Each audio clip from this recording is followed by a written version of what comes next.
Blackstone Audiobooks presents The Enchanted April by Elizabeth von Arnim.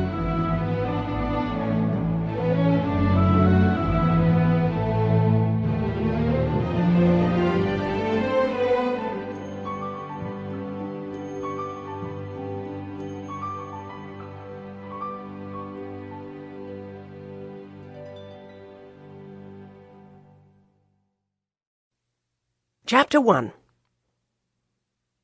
It began in a woman's club in London on a February afternoon, an uncomfortable club and a miserable afternoon, when Mrs. Wilkins, who had come down from Hampstead to shop and had lunched at her club, took up the Times from the table in the smoking-room, and running her listless eye down the agony column, saw this. To those who appreciate wisteria and sunshine, small medieval Italian castle on the shores of the Mediterranean, to be let furnished for the month of April. Necessary servants remain. Z. Box 1000, The Times. That was its conception. Yet, as in the case of many another, the conceiver was unaware of it at the moment.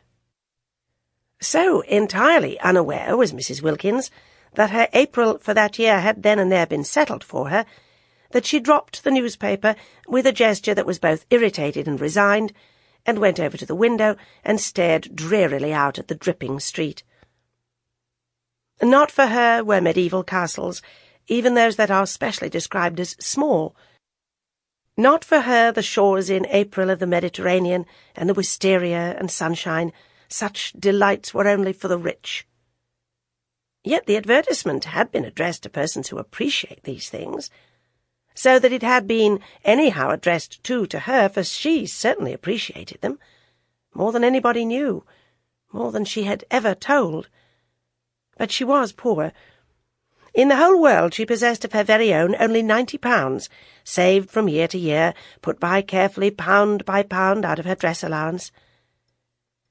She had scraped this sum together at the suggestion of her husband, as a shield and refuge against a rainy day. Her dress allowance, given her by her father, was £100 a year, so that Mrs. Wilkins' clothes were what her husband, urging her to save, called modest and becoming, and her acquaintance, to each other, when they spoke of her at all, which was seldom, for she was very negligible, called a perfect sight.